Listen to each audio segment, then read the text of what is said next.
रावण महादेव को लंका क्यों ले जाना चाहता था? क्यों करना पड़ा उसे हजारों सालों तक तपस्या? लंका का राजा रावण केवल बलवान ही नहीं बल्कि बहुत बड़ा विद्वान और शिव भक्त भी था। वह चाहता था कि उसकी लंका दुनिया की सबसे शक्तिशाली और अजेय नगरी बने। रावण का विश्वास था कि अगर स्वयं महादेव या उनका शिवलिंग लंका में स्थापित हो जाए तो कोई भी देवता या शत्रु उसकी लंका को कभी पराजित नहीं कर पाएगा। इसी इच्छा के साथ रावण ने महादेव को प्रसन्न करने के लिए कठोर तपस्या शुरू की।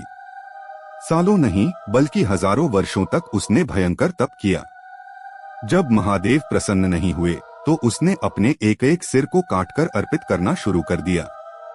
9 सिर अर्पित करने के बाद जैसे ही वह 10वां सिर चढ़ाने लगा तभी महादेव प्रकट हुए।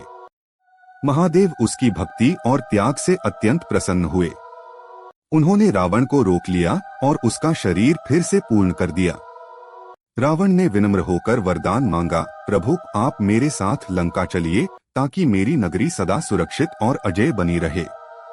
महादेव मुस्कुराए और बोले, मैं स्वयं तो नहीं जा सकता लेकिन तुम्हें अपना दिव्य शिवलिंग देता हूँ।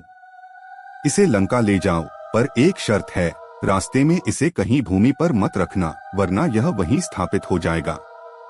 रावण शिवलिंग लेकर लंका की ओर चल पड़ा। रास्ते में उसे एक स्थान पर संध्या के समय पूजा करने की आवश्यकता पड़ी।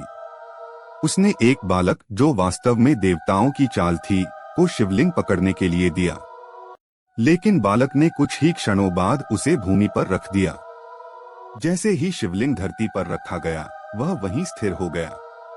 रावण ने बहुत प्रयास किया लेकिन उसे हिला नहीं सका। इस प्रकार महादेव का वह शिवलिंग उसी स्थान पर स्थापित हो गया और रावण का सपना अधूरा रह गया।